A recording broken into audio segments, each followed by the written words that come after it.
So sorry. Oh, you got it wrong? We were swamped.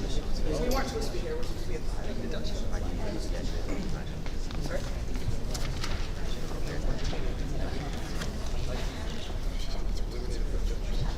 Yeah.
Sorry for the slight delay. Can I just have your gender preferred pronouns, please, from OG, OOCG, then CO? My name's Dan. I prefer he. Very cool. she. You. Kaz, she. KT, she or they. Okay. Jamie, he or they as well. Okay. Alex, he, please. Okay. Imran, he. Mahdi, he. All right. Excellent. And can all the speakers hear this? Would that be good? Cool. All right. All right. Hi guys. Congratulations on consenting to the breakgrounds. My name is Haywan. I will be your chair. My preferred pronoun is she. I will let my other judges introduce themselves and the preferred pronouns, please. Andre, he. Sib, he or they. Shira, she. Leonard, he. Cool. All right. So without further ado, I'd like to welcome the Prime Minister to begin this debate. Here.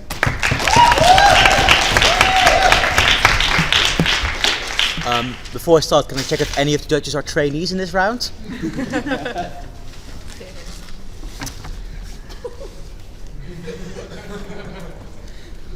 Panel. Representing the most legitimate bench on this entire world, we think legitimacy and making sure that motions are accurately represented is incredibly important in this round. That is why we're going to say that we regret when those movies aren't historically significantly representative of the actual struggle that people faced. And we think commercial movies often distort the picture, paint terrible pictures of, for instance, black people around the world, and in that way distort the way we think about these people, the subjugation leading to the worst policy responses and the perpetuation perpetuation of stereotypes. What are we going to do? We're going to tell you two arguments. Firstly, we're going to tell you why those movies, due to the commercial incentives, create wrong stereotypes. Secondly, we're going to tell you the discursive ideas that people form based on that and the policy outcomes that they potentially have. We'll also contrast this with an alternative reality. What do we think the comparative is? We prefer a world where movies about historical subjugation don't happen and aren't primarily made because of commercial motives. We're happy for them to be independent movies, screened at things like the Sundance Festival. We're happy, for instance, for some of them to become smash box office hits, but not because that is the primary aim and motive, and not because they are funded by places like Hollywood. So why then do we think that commercial movies are terrible? Let's look firstly at the incentives that are necessary to make these commercial movies. The first thing we point out is that movies are made for profit in themselves. That means they're often very highly risky adventures because you need to have an enormous amount of money to make these high profit movies. You need to, for instance, pay Jennifer Lawrence up to 50 million, as we learned in round 8. We think that means that these are incredibly risky adventures, and it means that directors have a tendency to play it safe. It also means, for instance, that you are only going to hire big name directors and big name actors. What's the problem with that? Directors first. We recognize that these directors often are not part of the group that was historically subjugated. That means that they don't have a primary incentive to understand how these people live. But specifically, they've often risen to power because they were able to be good storytellers. That means that they often want to cut corners for the sake of storytelling because they think that leads to a better story. That also means that we often lose out on very important interactions, more on that later. But secondly, we think there's a problem with the fact that these actors then exist. We start that actors A don't want to be come across as unsympathetic, because that may mean that they're going to be character cast as, for instance, villains. That means that they always want to be sympathetic. So we look at the fact that in 12 Years a Slave, there might be people like Christopher Waltz, already known for playing a villain, playing an unsympathetic character, but the majority of white actors were still sympathetic. That then leads to a perpetuation that it was maybe some individual people who were responsible for slavery, but no, that was a deeply systemic structure that for instance, continues today when we talk about states' rights in the South and the rights of the Confederate flag. That's something that's waved away when we think we can opt into the individual people were bad. It warrants structures. But finally, we think the problem is, when you want to make lots of money, is that you won't want to be as controversial as possible. Because if you want to be controversial and cause backlash, that might mean less people go. And we think this specifically about backlash where people say, I don't want to go. This is not about backlash from fringe left-wing groups saying you're not really accurately portraying the story. Because those are things that might come out in blogs, but often don't perpetuate mainstream media or mainstream news organizations. There's two problems with this type of controversy avoidance. Firstly, you're only going to talk about platitudes. You're not going to engage in a deep level of conversation, because those are very hard conversations to have, and they often make movies longer and movies less interesting to follow. So we think therefore you don't get to the deep end of what people are actually represented and about. But two, we think that it means that you often reinterpret already existing ideas, like slavery is bad, but not that conversation that slavery was bad due to systemic reasons why many people were still bad, because you don't want, for instance, to alienate your usually white audience who has monetary power. So therefore you don't want to tell them, probably you are still having racist attitudes, probably you're still supporting things like Black Pete in the Netherlands. We think that therefore you don't get to the core of the matter. What are these terrible outcomes in terms of how people then perceive these minorities in the historical structure? The first thing we point out is that erasure often happens at the point that most actors are white and to portray white things. So we point here specifically towards the movie about the Stonewall riots, where a white male protagonist played the lead character and was seen to leading the poor sheep of the black transgender towards finally oppressing themselves. Well, in reality, it were the black transgenders who first started these riots. That kind of erasure means that A, we don't understand necessarily the plight of these people. B, they are cast as being innocent people who need white saviors to help them. So it reiterates the white savior process in these cases. No, thank you. We think the second thing that happens is that often these movies are incredibly visceral. There's some sort of shock effects in, because there needs to be a little bit of action to get a white man who don't care about anything else to get towards the movie theater. That means that we get incredibly violent depictures, for instance, in movies about war-torn Africa, where either all sadists, child soldiers who rape and murder and pillage people, or the terrible victims who are tortured. That kind of torture porn reinterprets stereotypes about black people, where they think they're all beasts, where they can't think for themselves, where they can't engage in nuanced discussions. The idea then prevalent when we then talk later on in policy discussions about, for instance, foreign interventions, is that people then think, oh, they're all beasts, we need to help. That means that the stereotypes lead to an incredibly unproductive discussion on their side of the house. But finally, we think that due to the fact that it's often about big actors, big names, and they need to be at the forefront of the story, it means that we reinterpret the big people in history idea rather than the structure idea, which we think is responsible for so many damage. Go ahead. So if you tell a viewing public that they are evil, immoral, how do you think they react? Do they react in a way that they never engage with that idea ever again, or do they relate to the good character and say, I can be the change, I can support something bigger? We think that those actors those viewers can, for instance, sympathize when we see one person of a minority struggling against evil people, because we still sympathize with them. We think it's more likely those movies come out when they are in the form of documentaries, for instance, which are factual based, so therefore don't get the kind of emotional tie-in which makes you feel like a monster, or when they are, for instance, indie based. So we think that is still fine. So we think in terms of policy responses, this then leads to the fact that we don't look at, for instance, the people who are most likely to need our help, or we don't think about for instance, we don't think about the actual underlying causes that then are important, and we think that is, and we think probably also that, for instance, this curve attacks on their side of the house probably don't work, because counter discourses don't work. A, because many people don't read them. B, because movies are emotionally and visually so much more powerful that it are resonating images that not just resonate more with you and therefore you think they are more likely, but also resonate within your psyche and create latent connections between how you think about these people. So that means that even if you are told that not all black people in Africa are like that, you still think, when it is about something tangentially related, such as a intervention in Africa, you think about those war movies and you reinterpret all those African people as being beasts or helpless victims. We think that's incredibly damaging. In our alternative worlds, we probably still have documentaries, but crucially, because we no longer have these kind of commercial movies, that means it's more likely that these are the movies that come to the forefront, because there is more time for exposure for these movies, because more people can spend money in one way, but also because we often want to hear stories about historical subjugation. We're interested in those things, and they're much better if they're historically accurate. We're incredibly proud to propose.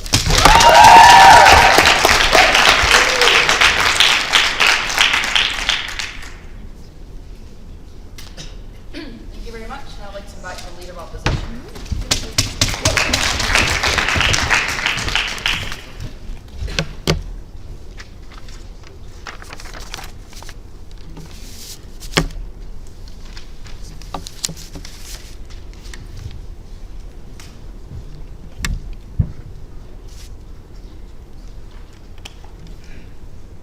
The comparative that opening government have set up in this debate is entirely false. Without these movies, we never get any discussion of the issues. We never get any justice for the victims. We tell you that you don't know about massacres in Indonesia, we don't know about what happened in Darfur, and we don't know about the Armenian genocide. People aren't calling for justice on those issues because the people that you need to be calling for justice, the people who are white, who have money, who live in other places, who never cared about it in the first place, are never going to have those victims humanized, and are therefore never going to want to do anything to gain justice for those victims. That's what we bring to you from opening opposition, and that's why we think you win the debate. I have 3 points for you today. Firstly, I'm going to explain to you how these films humanize the victims. Firstly, not humanize victimize the humans.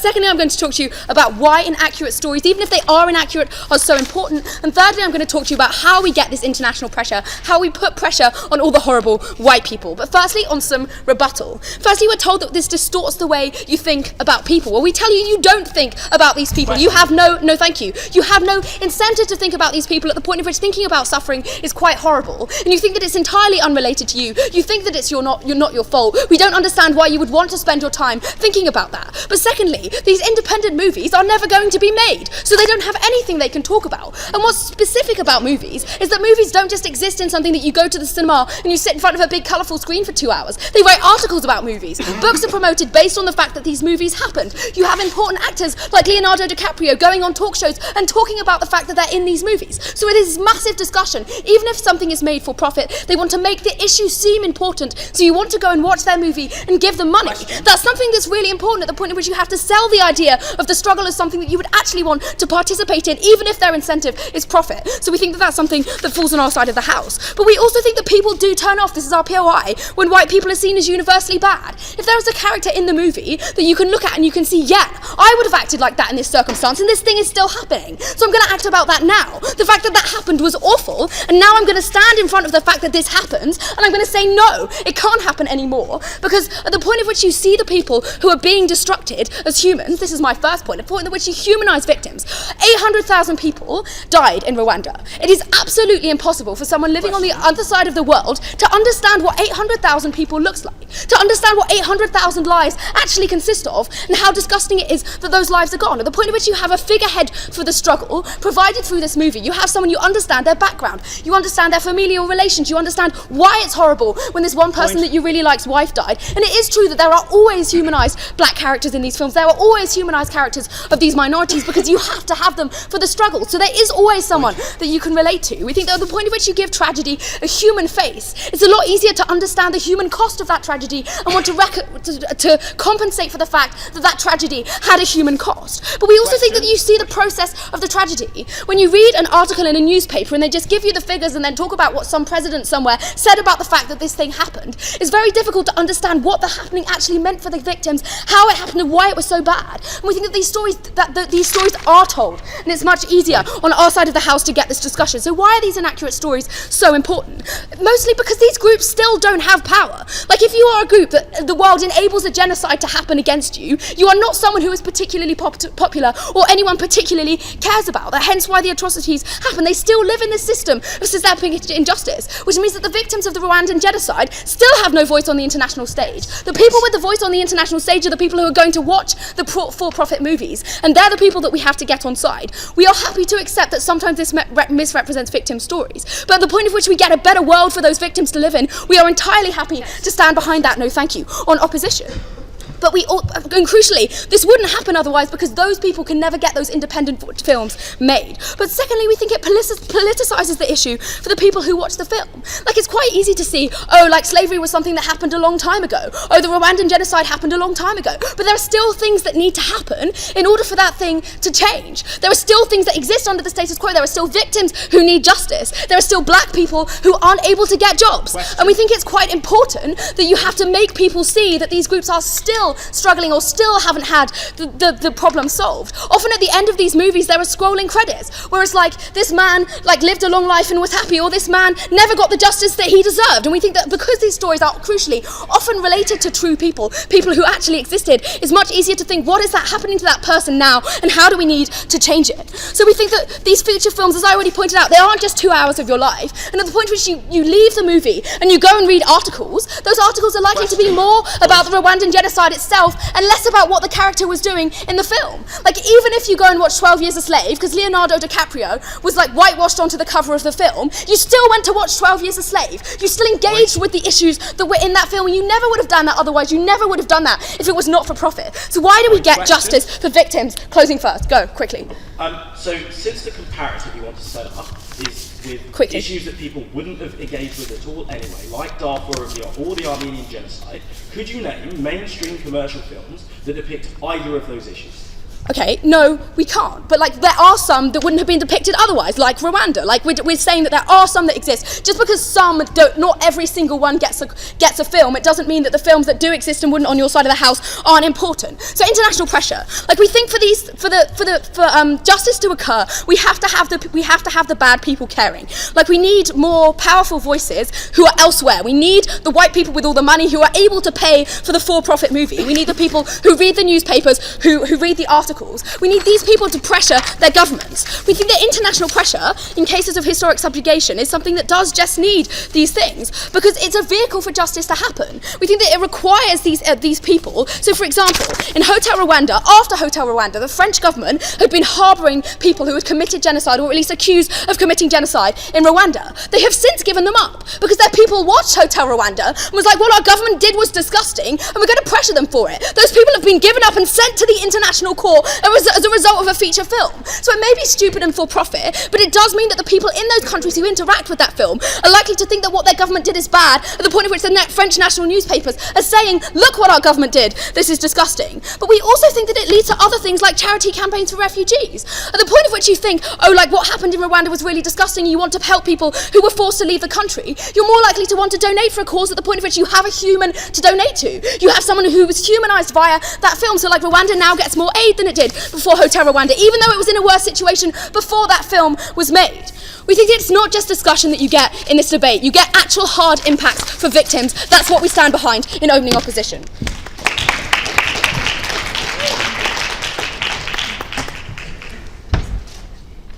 Thank you so much. Next speaker, Deputy Prime Minister.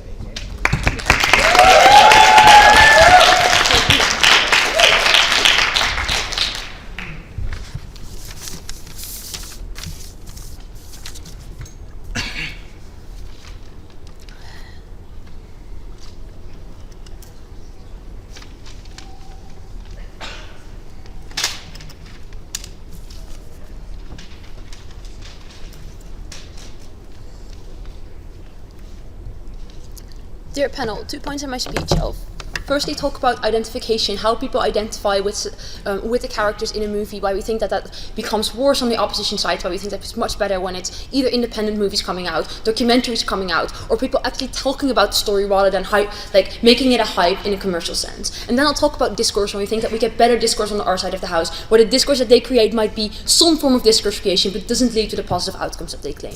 2 separate points of rebuttal. So firstly, we think that they kind of get this cause-effect relationship wrong, right? They tell you that there's lots of issues that aren't very fancy, people don't want to talk about it, but somehow big movie companies have an incentive to spend millions of dollars to create a movie about it. This seems to be really implausible. What's more likely to happen is that the movies that they create will be on topics that are already sexy, that we already talk about, and that the discourse that we already have on it is already available on our side of the house, right? We think that we can better focus the discourse when we then allow art movies to be created, when we allow independent movies to be created, and we allow more topical discussions on that issue, rather than making it single issue movies that only highlight the most fancy story in it or the most dramatic story in it. We think that makes it shallow, that makes it superficial, and that allows less discourse to happen. It's probably a bad idea. And then secondly, on this idea where they tell you, no, but this is really good if people know about it. We tell you that just having more people that know about a topic isn't the same as actually creating an incentive to change, right? Just saying that, but now people are aware of an issue doesn't actually make them feel that the issue is still happening, that we should still talk about it. It probably creates a state of inertia. When we saw 12 Years a Slave, what probably happened is that people thought that the issue was now solved, right? Rather than thought that maybe, the downside of slavery is still something that can be noticed in society, and that is still something that we should tackle. That is something that doesn't happen on their side of the story, because most often those movies have good endings, right? They're happy ending stories. We tell you that we saved those people. We didn't tell you that they're still in really bad situations and they still need help. That's something that we can create because we allow the discourse to happen. They don't. So firstly, this identity creation, right? What we tell you is that whenever we watch any kind of movie, you're very likely to identify with the hero. You never ever perceive yourself as being the villain. What does that mean? Firstly, to continue on Dan's analysis, right? In most of these movies, what still happens is quite a lot of whitewashing, where even if it portrays the sufferings of minorities or black people or any other disenfranchised group, there will always be a white person that does the right thing. What does that mean? That means that we are more likely to think that as white people we've contributed positively towards society because we identify with that positive attitude of those people, not necessarily with the negative things that they also did. But what does that also mean? It means that we don't necessarily identify with the other people that did right things, right? So if we see one white person doing a good thing, we all identify with them. But if we see one black person doing a good thing, we say, oh, that must be unique, right? There was this one individual that somehow did a magically good thing. We think that that's problematic because presumably lots of those people did good thing, but it isn't portrayed. They're portrayed as unique examples being special rather than being the norm. We think that that's problematic for all of the analysis that Dan already gave you. But we think moreover that leads to a situation in which we're more likely to perceive them as being villains, right? If they do one bad thing because they aren't us, it's much easier to say, look, all of them are really bad. We think that that's even more problematic because that buys into the stereotypes that already exist in society. Rather than creating discourse on how we can change those narratives, we allow people to just watch that movie in the cinema or at home, have no discourse about it, but do internalize the identification that they have. We think that that's bad. We think then what opening opposition then tells you is, yeah, but it's really good that you can now identify with the hero, right? We think that that's problematic because that leads to this idea that all of us are heroes. No, not all of us are heroes. All of us probably have done really bad things throughout history. We think that just saying, no, but now we show you that great things happened isn't the same as allowing change to happen. We say change should happen. You should allow a narrative that allows you to say, this is something that we should still tackle, right?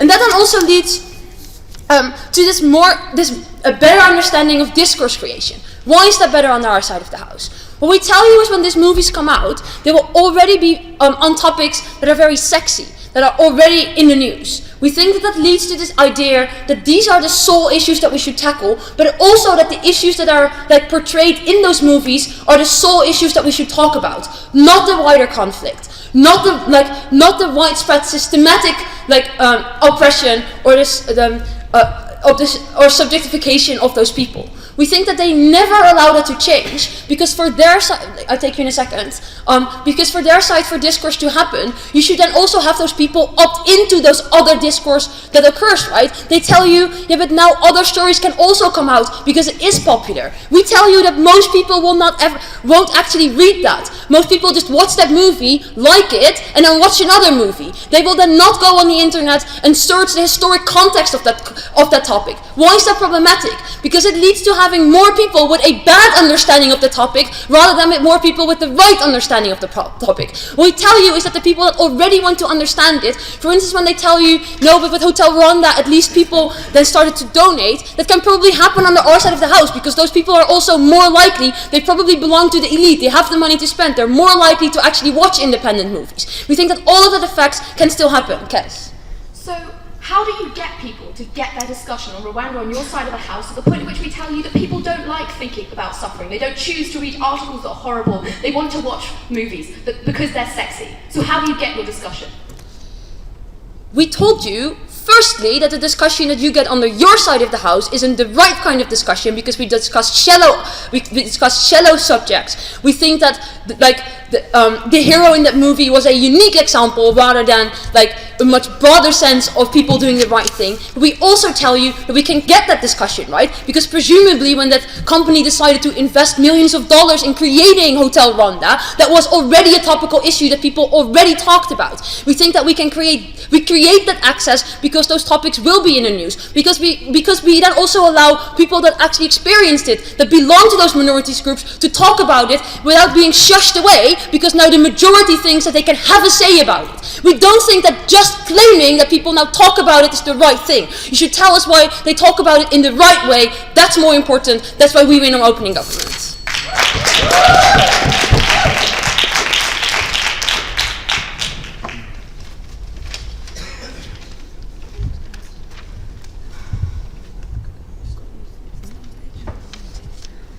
Thank you. Next speaker, please.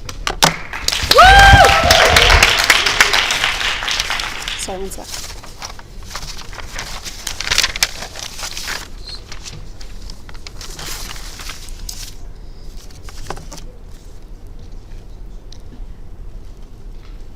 We think the point that we brought you in the POI about why we never hear about Indonesia and the massacres that are committed there, we never hear about Darfur and the number of people who died there, probably even though they have equivalent tragedy, equivalent number of people dying, and ultimately the horror was reported on in the media in the same way as Rwanda was.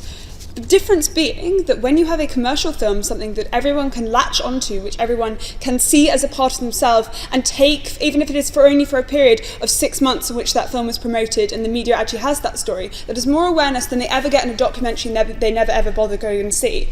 On their side of the house, they're defending documentaries. We'll probably tell you why those documentaries don't get commercial success, why there is no point having a few hundred people watch your documentary and get absolutely no change. We'd rather we get the slightly worse message, though we've given you reasons why you probably get more humanisation effect, and therefore are much more likely to relate to that character, much more likely to push for that change, if you can relate to that one person and can quantify what 600,000 dead people means through that one individual and through their life. A few things I'll be bringing is, first of all, how we get people to actually look and push for change, why it is impossible on their side of the house at the point at which you tell every white person that they're evil and complicit, and how human nature ultimately turns you away from those ideas, so you do not get those people confronting their own individual bias. It is unfortunate, but it doesn't happen. And second of all, why this awareness is not enough, and why we do actually need for that pushing of change, why that exclusively happens, even if the depictions are worse. A few points of rebuttal first. First of all, beyond the points out these issues aren't sexy and they wouldn't have been picked up in the first place. We point out to you that there probably was some discussion in the media around tragedies, but that's all it is, right? It's only reported only insofar as the fact that you are aware of the event at the point it happens. In order to get the push for the next 5-10 years, in order to get the discussion, you need to have a commercial film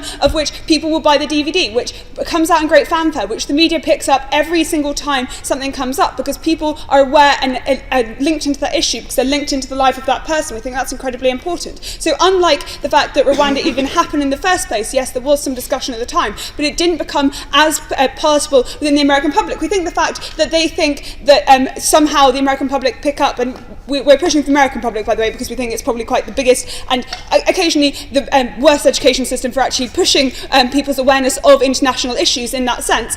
We think ultimately it means that those people never are aware of those issues in the first place. We think when you get a film, people are much more likely to research outside of their boundaries, much more likely to read the discussion of why that thing happened in the first place. We think that's particularly important for people to push for that change. Secondly, they mention the idea that this is the issue aren't sexy. Look, most of the time issues aren't sexy in the first place. They are a number of people died and there was a bloody atrocity with two groups. When they say, oh well, this creates bad stereotypes of people, the media probably creates that, right? The Rwandan genocide came down to two ethnic groups within an African nation who are killing each other. What a film brings you, and commercial film brings you, is that human aspect. It brings you that those people are more than just that tragedy. It brings that they have a love story, that they have friendships, that they have family, something that is not included within a media report, and certainly is not, even if it is included in a documentary, it's just not watched by people and is just less important to their entire making, because recognise documentaries are trying to tell a historical story, right? They're trying to map out events in the most accurate way possible. Consequently, they tend to lose individual stories. They lose that individual who had a love of their life, their mother who was killed, whereas a film has to focus on that in order to drag in an audience, in order to create a plot line. We think those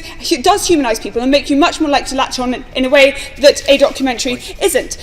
Thirdly, this idea of whitewashing. We think that is a problem on both sides of the house. Everyone wants to be seen as a saviour, regardless of whether a documentary is put forward or possible. You look at the side of what did your country do, right? Every time the Rwanda's mentioned, it talks about the international intervention parts of it and doesn't necessarily focus on anything else. We think ultimately it is horrible, but we all don't want to be the villain. Nobody goes into a film and says, I identify with Leonardo DiCaprio, even if all the film was filmed with only Leonardo DiCaprio's, right? No one wants to be that person, because ultimately it is confronting something within yourself that no one wants to think is true. No one wants to think that they're the bad person who are perpetuating racism. It is unfortunate, but they are never going to get that on their side of the house, and we're not going to get it on ours, because ultimately people don't want to be seen as the bad one, and it takes a huge amount of will to do that, something that either side is not going to get. What do we get on our side of the house? We get you linking to that hero, we get you linking to that person and say, I wouldn't want to be that person, and then you start looking for the Leonardo DiCaprios in your life. You start looking around you and seeing for those people who are a bit shit, who do create harms and do push against minorities in those ways and create the difficulties in that way. And you want to see yourself as Leonardo DiCaprio because he's cool, but at the same time he is the saviour. If you can align yourself with that saviour and push for that sort of change, you're much more likely to challenge those things. So when someone says a racist comment, you see them as Leonardo DiCaprio and see what we could escalate and human nature will escalate into, you're much more likely to challenge them because you want to be Leo. I'll take closing.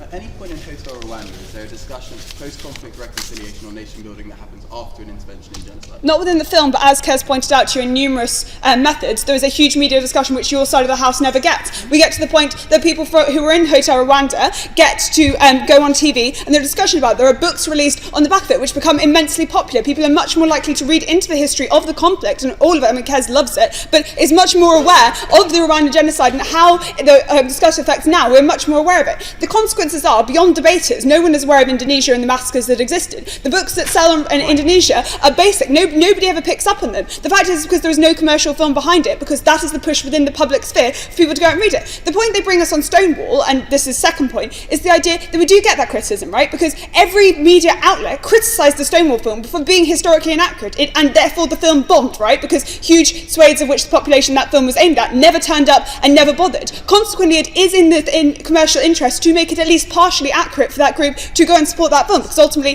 they are the fan base that are likely to get you any money and get those money in the door, as Stonewall's aimed at the LGBT community and massively bombed because they never got that support. We think there is method to be able to pick up on these films, and we think it is possible. Lastly, this idea, that's kind of loud. Lastly, the idea is that you do not want to be seen, and it reinterprets and erases these ideas. We think, first of all, I pointed to that it's often not commercially successful for you to manipulate the idea to such an extent that that group will never support you. But secondly, we think you do get the commentary, right? Because we are all aware, and I think even the general public is aware, that Stonewall was historically inaccurate. So consequently, where previously I was not aware that black trans people personally were particularly at the forefront of the Stonewall movement, I'm very much aware that that's the truth now, because The Guardian, The Telegraph, every media outlet in the UK, and I'm guessing in other countries as well, pointed this out. They said, no, it was not a white man who threw the first stone, it was this person instead. We think ultimately that leads to more truth being in the public eyes. That criticism is much more likely to happen. It is less likely to happen when no one cares about that and no one does it. Look, at the end of this, what we've brought you is that people are much more likely to go out and push for that change because they identify, they want to be part of it. That public awareness is needed in order to get some change, whether that being pushing the French government to hand over people who have potentially committed genocide, or if it's just to challenge minor bits of racism within your life because you do not want to be seen as Leonardo DiCaprio. We beg you to oppose.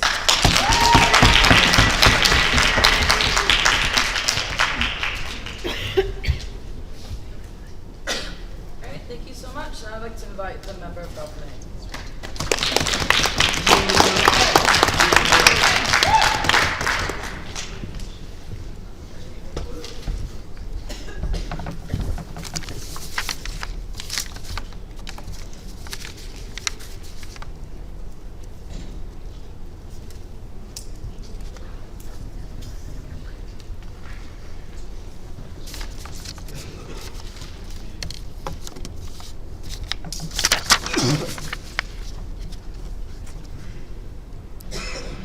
The opening half of this debate focused broadly on the specific issues highlighted by individual films and why it is harmful for them. From closing, we're going to explain to you that these films fundamentally change broader society's understanding of what atrocities are, what war crimes are, and what subjugation is, which means that the versions of those kinds of things which exist under the status quo are simply considered to be nowhere near as important as the things that I consider to be bad, even though they are terrible, and so changes and meaningful interventions simply don't happen where they would on our side. Secondly, we're going to talk about taking opening opposition at their best, even if an intervention does happen purely on the basis of the knowledge that people get from these kinds of films. Why is it that the type of intervention is the worst type of intervention? Because it entirely ignores a huge number of things that need to happen along with intervention and after intervention, simply because once you've got rid of the atrocities, the political will to do anything else, like state building, like post-conflict reconciliation, simply goes away. Firstly, on this, and that's going to be my entire extension, so firstly on this, to recognise that it's incredibly important in a large number of these kinds of cases, and in the vast majority of these kinds of cases of historical subjugation, there is some kind of ending.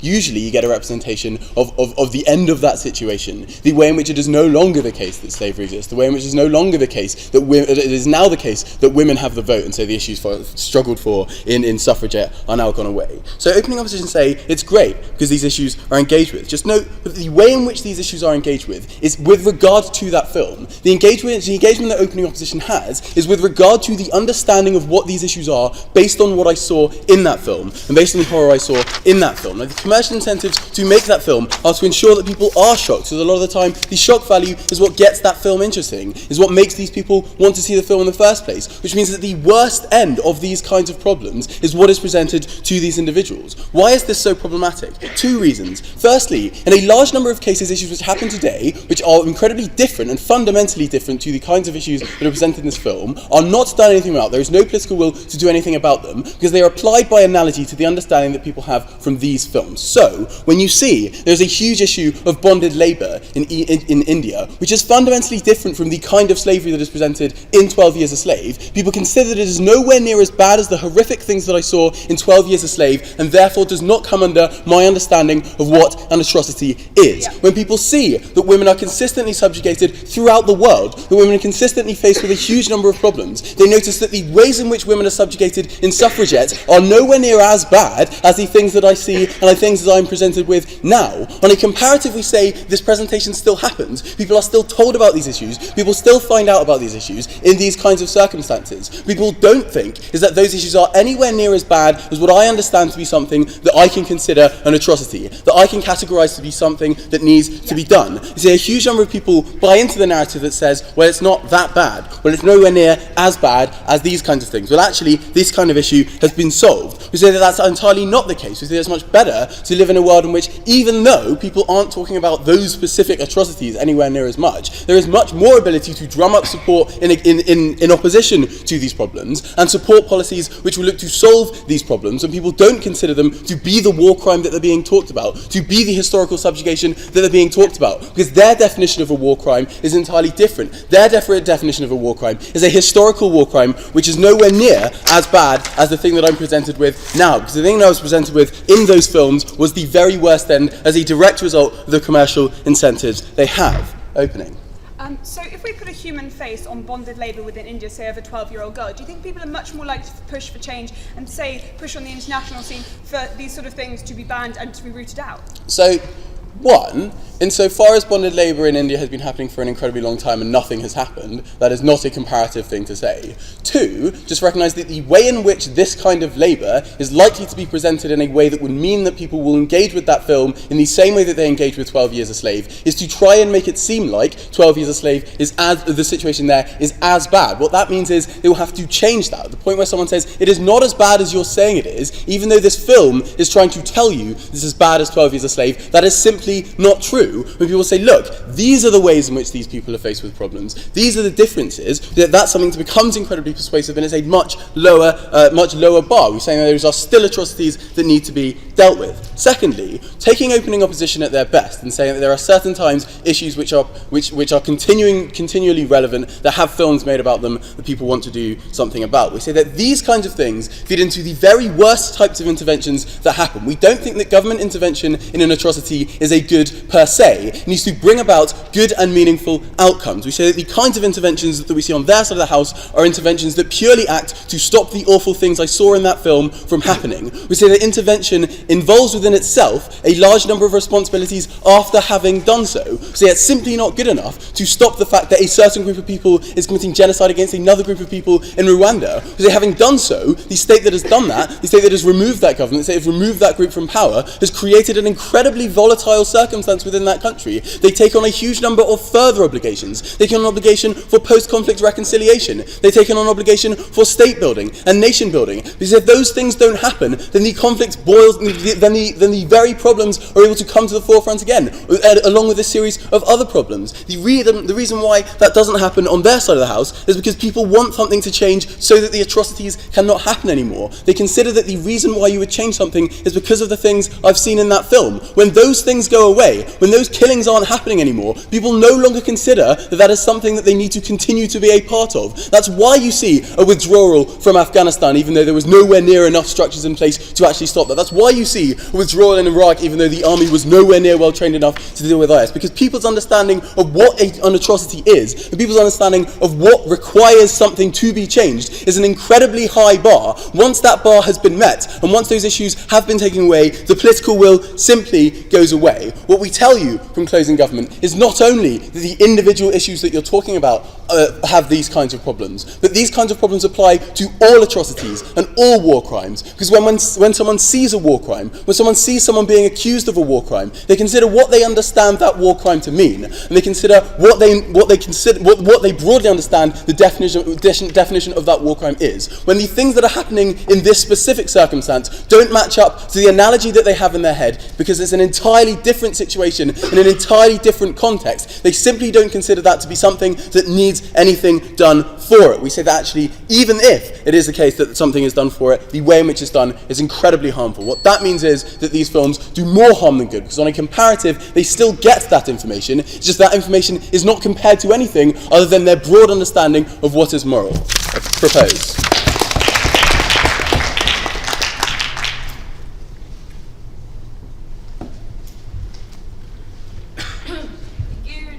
Now we'd like to invite the member of opposition.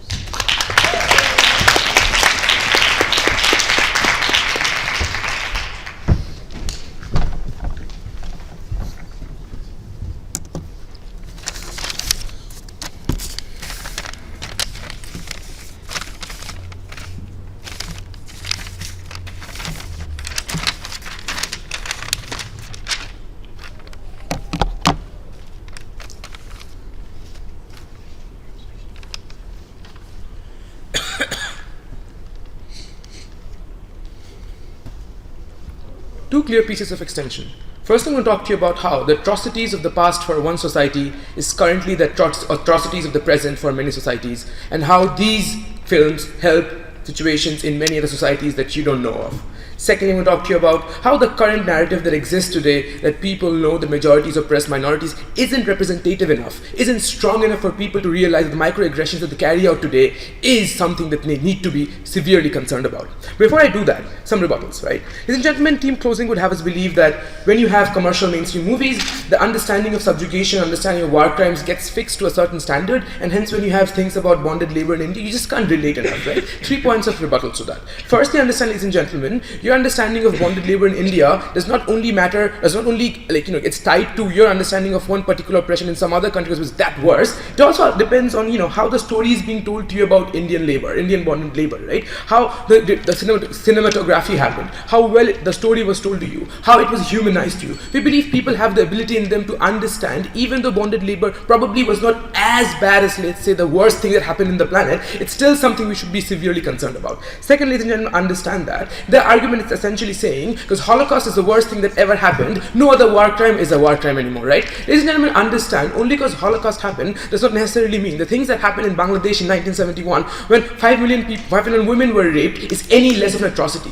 It's only when you have these mainstream movies coming out and telling you things that essentially don't, make people think. It's only when these things come forward, people understand the difference and the nuance of the different atrocities that happen. We believe people aren't silly or intellectually handicapped. They do realize that different atrocities happen in different parts of the world, and they do take it as the way they see it. Thirdly, even in the best case scenario, we tell you, at least in our world, you just have to rely on books and dramas and documentaries that nobody even sees in the first place, right? We tell you the entertainment window that people have in today's very busy world is very limited, and if you have one weekend free for one movie, you'll probably not read a drama or a book. You'll probably go and watch a movie, and if the movie is about a particular war atrocity, it's very, very important for that information to go through in that limited spectrum. Before that, sure. The problem with Hotel Rwanda was when it came out 10 years later, it only told us the platitude the genocide is bad, but not the complicity of Paul Kagame in it or other difficult actions. That means that when that money was given to Paul Kagame, he could then use it to further oppress opposition. We'd rather not have that mainstream understanding if it's based on ignorance and therefore aggravates results. Ladies and gentlemen, if based on a movie money was given to a government, I don't think it's a responsibility of the directors of the movie to determine how money goes from a foreign government to another government. That was not the burden that they took upon themselves. We say at best it's a stupid diplomacy from whichever government sent in the money. It's not the responsibility of the director or the producer to determine how post-conflict reconciliation happens, right? Ladies and gentlemen, understand my extensive. First, I talk to you about how the atrocities of the past in many societies is the atrocities of the present. Ladies and gentlemen, when you see Imitation Game, when you see Alan Turing, the person who made the Turing machine, which essentially helped beat the machine Enigma during the World War, right? And at the end of the movie, you see how Alan Turing was jailed because he was gay, and back then being gay was criminalized, and he essentially could not carry forward his work, which on the Turing machine, which is basically the thing that made computers today present, right? Ladies and gentlemen, even though today in American society today or in Western liberalized societies today, this is something that's normalized, that people understand gays should have rights, but many other societies in which gay rights is something so taboo you can't even talk about it. It's something criminalized to an extent that even independent movies that they talk about cannot be talked about, right? So understand, in places like Africa, in countries like Bangladesh, when you have things like Imitation Game coming through, and understand that's the only media in which these things can come through, right? Because the people think these things are not talked about to an extent where people really care about gay rights. People don't really contemplate on these issues. Secondly, even if you have progressive-minded independent movie makers, they don't have the political clout or the economic power in their hands to go and make these things happen in these countries. Only when you have powerful mainstream movies which predominantly come from Hollywood coming in, and they're not censored as much as like in these developing countries, and they go through and these issues come forward. When you see you can be a very big intellectual despite being gay, that's when the nuances in the people's mind change. They no more see you as something as being the other person. They tell you you can be just as normal in a Bangladeshi society, in a Ugandan society, and still be the greatest physicist your country has ever produced, Mr. Speaker. Understand, in these scenarios, that is when self-contemplation happens. These movies act as a trigger for people to think those two spectrums are not mutually exclusive. You can still be an intellectual and still be something that society thinks is bad, such as being gay, right? So even if you have a progressive government in their world, there is no trigger for those progressive governments to bring in more easier laws for gays or people who are being oppressed in these oppressive societies. But in our world, because of more self-contemplation, because of more discursive changes happening in these communities in which there would have been no change whatsoever, because independent movies just don't go through, people don't have the clout. We tell you it's only this way that the past atrocities that happen in one society can today happen in other societies where these atrocities are still present, right? Ladies and gentlemen, that essentially goes to show you, and also the documentary comparative. Understand, documentaries, even though they are made in the West, never really find their way, because I've told you the entertainment gap that is in the people's mind. They won't just go forward and see a documentary, because for every documentary made, for every one person who sees a documentary, there are 100 more people for the one film that's made about it, right?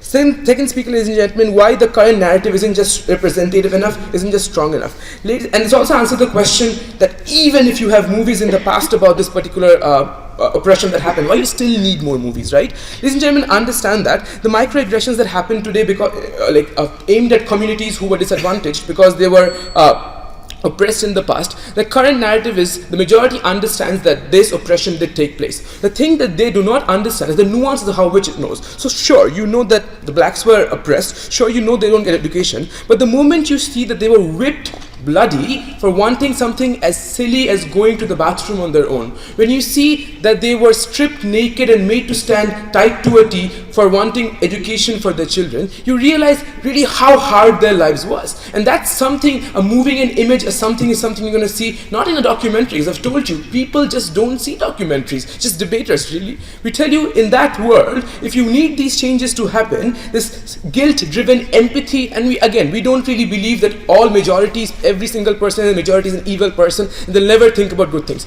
We believe there needs to be a trigger for this guilt-driven empathy to happen. The moment you really understand how bad the scenario was, just apart from knowing that they were oppressed, when you really see the true images and the true nuances, the audio-visual effect of having seen something in the movie, that you understand that empathy needs to be there. The white boss no more is, no more just shrugs at your black employee. We tell you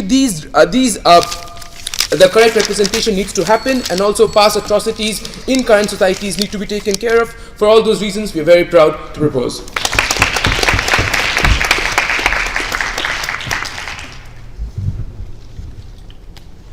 you so much. The last speaker, the golf bench, the whip.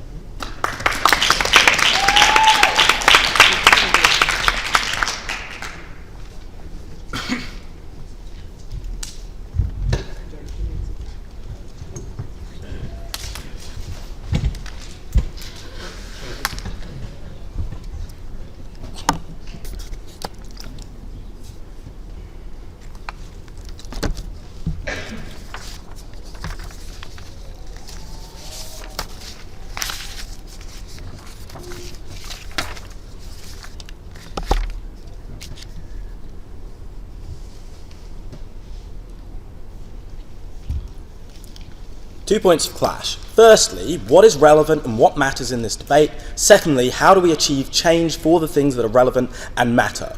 Before that, a single point of extraneous rebuttal to the previous speaker, the rest of which will be integrated within those points of clash. We're told that mainstream movies are the only thing that reaches like developing countries where the issues discussed are particularly controversial and independent movies can't discuss them. 3 points of response to this. Firstly, it is not easily relatable to their own societies. Like the Alan Turing movie seems like something that is relevant only to the West and not to those countries themselves, right? They seem to have different moral calculi, so it is not something that can be easily related. Second point of response, to the extent that it is, the issues are hugely simplified. Firstly, as has been repeatedly said down the Gov bench and not responded to by that speaker, the masses are excluded from blame for the issue, so they are not moved to put any pressure on their government to change their policies.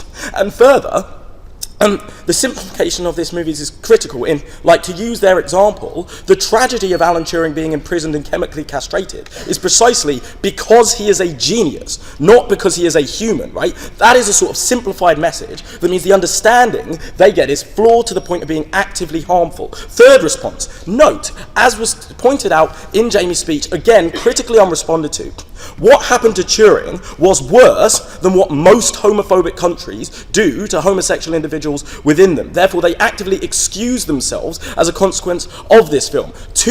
Relating to those where what happened to Turing is better than like what happens to homosexuals in that country, for example, death penalty in Uganda, I find it wildly implausible that a film would change Ugandan policy on homosexual individuals. I don't think those countries are relevant at all in this debate. First point of clash then, what's relevant and what matters? So let me be very clear about one thing, because I think opening opposition in particular have their causality very, very confused. A critical mass interest in the issues discussed necessarily precedes the existence of the films that discuss them if those films are mainstream and commercial. That is because commercial and mainstream films only get the funding that necessarily precedes their existence if they are about mainstream issues that people can see, that care about, and producers and investors can be made to understand people will care about. So the critical mass is the sort of thing that might have moved the French government, to use their example, will necessarily precede the film, won't be caused by the film. And note, the necessity for that critical mass to precede it is exactly why there are no films about Darfur, there are no films about the Armenian genocide, and crucially, there are no films about bonded labour in India either, which, by the way, isn't a historical issue anyway, is also irrelevant to the debate. So what is relevant to the debate? Was Op hinged their entire case on people understanding these issues. What we say all the way down the Gov bench is understanding on its own is clearly not sufficient, because understanding does nothing, right? Make Coney famously did nothing whatsoever, right? We need people to not just engage in and relate to these issues, but then do something about it afterwards. Opening government bring this to you by, like, this changes how people, how individuals who watch these films think about the individuals discussed in the film. At their best, opening government tell you that the way you think about black people affects the way you think about interventions in Africa. I think Jamie extends this substantially by talking about how it affects the way you think about action on present-day issues. It affects the way you think about present-day subjugation and crimes against humanity that are not yet historical, that are not just relatable because similar people are involved, but because the situations and issues themselves are indeed analogous. But what these movies do is prevent you from seeing those analogies, because they make it seem like the historical issues that were the real problem were far, far worse than anything that has happened today, and justify you failing to act completely. Opening. Okay, so what we've brought you is the advocacy groups are given media time off the back of public interest in the film. The NAACP gets their current message out and gets the airtime where they previously didn't off the back of that film, and can change public perceptions in that way. What do you get on your side of the house when no one cares? Right, so critically, this debate is about how people relate to the issue, not about whether they do. The amount increase in how often people relate to this issue does not pass the critical level, because as I explained, that necessarily happens before these films are produced. So the NAACP still get to discuss these issues. The difference is they don't have to do it in relative to slavery and people being whipped. They actually get to make the situation of African Americans in present day seem relevant without having to explain why it's worse than slavery, which is an unfairly high burden for them. So, second point of clash, how do we actually get change? Opening government tell us that films have to have happy endings and therefore they simplify the issues. Opening opposition tell us that films have running credits that highlight the outstanding issues. I would lean more towards opening government. Perhaps there's a degree to which both of these happen. What Jamie critically brings you in extension is certainly by the nature of the fact that these issues are historical, the main grievances that form the main narrative of this film are known to be resolved. Slavery is over. Women have the vote. Those groups are no longer the priority. Those groups no longer need critical action. That is why they don't get the change that they want. Opening opposition tell us that people don't want to think of themselves as the villains. We agree, but what they're defending actively facilitates that, and in a way far more insidious excuse me, than simply the presentation of sympathetic characters. How's that? Two main ways. Firstly, looking at outstanding issues from those discussed in these films, like state building that is required following up the Rwandan genocide. No, what these films show you is that the real problems are over. Even if they're in the running credits or in like critical discussion afterwards, by OO's own analysis, people pay significantly less attention to that than the film itself. Their sympathies are raised for the film itself. Even if they are aware of the necessity for state building, what they care about is the genocide, right? They're looking for that and that alone. They are not willing to like risk troops from their own country in order to be part of state building. That is why we pulled out of Afghanistan and Iraq, because people think once the conflict is over, everything's happy and go home. Secondly, in recognising these same issues in contemporary ones, because as Jamie explained to no response, there is overemphasis on the most painful parts of these issues. And that makes what's happening now seem not so bad. It makes it seem like the main part of the subjugation, actually I apologise, there wasn't no response to this. In fact, this formed a critical part of their substantive, but it was actively harmful for their side. Because they say it's good that the flashes of absolute horror in subjugation is overemphasised in films. But in actual fact, the real harm of subjugation, and the more visible bit, is the unending day-to-day dull pain, right? That is all that people see in what is happening now. What these films do is make it seem that if there is not whipped, bloody slaves, that things aren't that bad. Bonded labour doesn't visibly have people ripped bloody, therefore isn't that bad and doesn't need action. People, they say that people understand that atrocities happen around the world, but they engage in a direct comparison between those that are represented in these films and the ones that are happening around the world, lose that comparison, lose sympathy, lose action. Things don't happen that need to happen because of these films. That's what they're defending. Support the motion.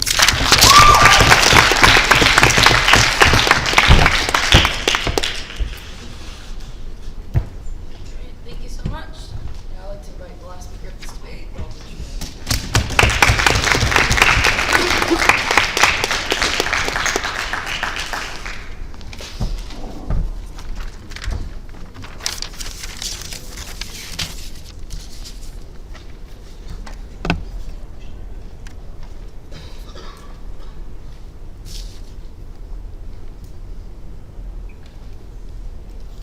Ladies and gentlemen, please recognize there are two parts of the world in which this debate is relevant. The world, the historical oppression has taken place. In the world also, ladies and gentlemen, where the historical oppression is still being taken place and is the presence of thousands of number of people. Into going that, ladies and gentlemen, I'm going to talk about two major clashes in this debate.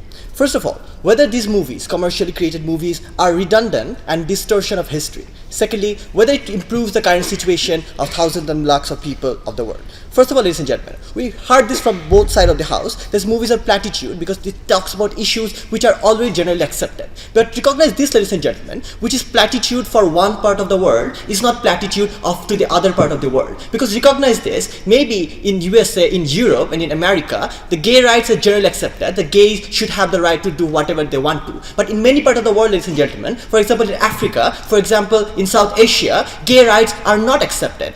Let's not talk about marriage inequality, ladies and gentlemen. Even the right of having intercourse with another gay person are criminalized in those parts of the world. So in those countries, ladies and gentlemen, gay rights are not platitude. So understand this, ladies and gentlemen. The only way these issues are talked about in those parts of the world, if it is spilled over from another part of the world. Because in those countries like Bangladesh, countries like South Asia, like countries like India, Pakistan, the common media cannot talk about it. The movies cannot talk about it. Only way people can see and understand the perspective of a gay person is to see those movies and see the suffering of Alan Turing. Because in those society, gays are not coming out, ladies and gentlemen. They are not talking about the issue. So we tell you, ladies and gentlemen, this is a platitude and this is extremely relevant for that part of the world. All the response that we got from there. First of all, it is not an easy way because in those part of the world, people cannot relate to it. But we tell you, ladies and gentlemen, sure, it's not easy, but it is the only way. Because the only way people could get the perspective is through this. Secondly, ladies and gentlemen, people cannot appreciate it because the suffering do not match.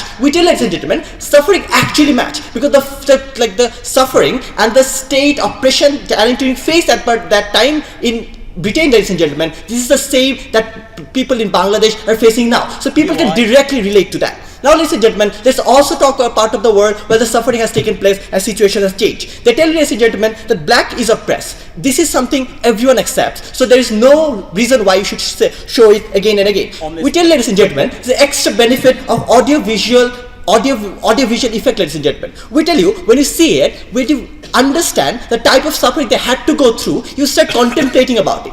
The word, the black has been oppressed, and seeing how they have oppressed has very different effect on general mass, ladies and gentlemen. Second, ladies and gentlemen, we also told you there is a reason why media and why the commercial movie industry will go out of the way and bring novelty and deeper perspective into it. Because first of all, it is profit driven, right? So if you create something which is already a platitude and society already accepts this, then definitely that will be commercially successful. So what people do and commercial industry do, they go on and talk about deeper perspective. They talk about different stakeholders. For example, in a single conflict, there are different stakeholders. Maybe something like maybe in the conflict, Hindu and Muslim has been like the subjected and oppressed. In those situations, ladies and gentlemen, we see commercial movies coming out and talking about other stakeholders which are not very relevant and which is not platitude for that part of the world. So we tell you, ladies and gentlemen, this is extremely important. So what happens in two types of part of the world? In their world, ladies and gentlemen, they tell you,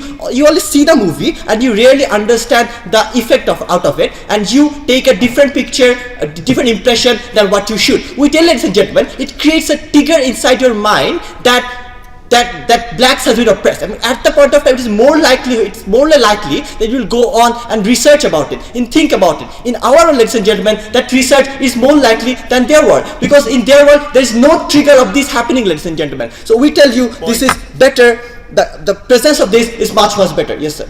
So you're correct to identify that only elite people like debaters watch documentaries, independent movies. But you ignore beyond this analysis, those are exactly the kind of people with close sway over elite circles and therefore can still affect policy changes on our side of the house. Understand this, ladies and gentlemen. In order to change the policy, you do not only need support from the policymaker, you also need support from the general mass, because they are the people who are electing you, right? So if you can change the contemplation, the way people contemplate about these issues, you cannot make this government to change their policy, and this is what our policy does. Now, ladies and gentlemen, we told you why this is redundant for a major part of the world. Also told you how this has a greater effect on the people for which these issues are already accepted. Now, ladies and gentlemen, whether or not that change the current suffering of the people. From the lower house, we got the extension that people do not appreciate the current suffering of the people because of the extremity that is shown in those movies. First of all, ladies and gentlemen, try to understand the nature of this current suffering of the black American in the United States of America. Ladies and gentlemen, the black suffering is mostly because of the perspective, because of the way white Americans see those black Americans, ladies and gentlemen. So in order to bridge the gap, in order to change the perspective, we believe, ladies and gentlemen, the understanding of the historical perspectives is very much important. Because, ladies and gentlemen, as the white Americans mostly see the blacks coming from ghettos, coming from blacks who are lazy, who are not very successful in their life, they tend to believe that blacks are stupid. The moment they start to see those movies, ladies and gentlemen, at that point of time, they start to get the historical perspective that why exactly they are living in those ghettos, why exactly they are in their career is much less at position than the white Americans. Because of the historical perspective, ladies and gentlemen, the stereotype that is running in the society of the nature of the black, ladies and gentlemen, is changed. People start to think about the historical reason how they have been oppressed and the reason why they cannot do it. Second, ladies and gentlemen, it also creates a legitimacy from the people of the affirmative actions that the government take, ladies and gentlemen. Now it's much easier for the government to go and give those back more rights, because people now understand the historical perspective much better, that yes, they have been oppressed at some point of their life, and that's the reason why they should be given an extra advantage. Thirdly, ladies and gentlemen, it also makes the development aid from the richer part of the world much easier to flow to the development part of the world, ladies and gentlemen, where the situation of black is much worse now because of the imperialistic world, ladies and gentlemen, the operation that has been done on Africa. It is much easier for the American citizen to give a mandate to the government to provide development aid to that part of the world much more, ladies and gentlemen. Now they can relate to it. So we tell you, ladies and gentlemen, exactly why this is something which is very important, first of all, for those part of the world where people are still suffering and the situation is there present. Also told you, ladies and gentlemen, it creates a positive discourse and discursive discourse in those part of the world where the situation is changed and people can still appreciate those issues. So, ladies and gentlemen, a very proud propose.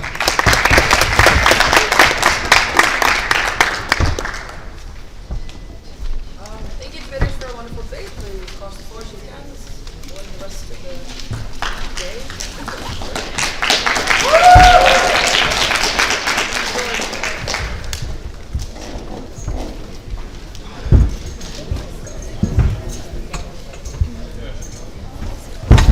Thanks, guys. Hold on.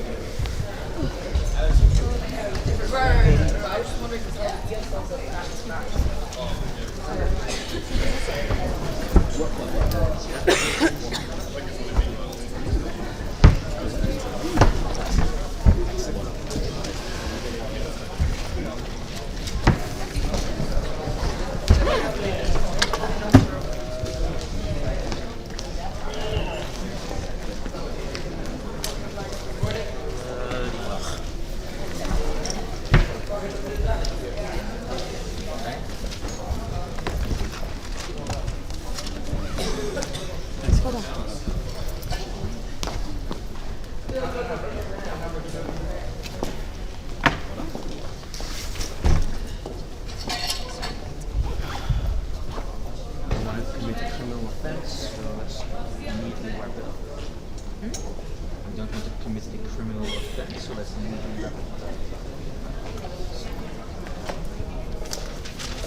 Is that the place?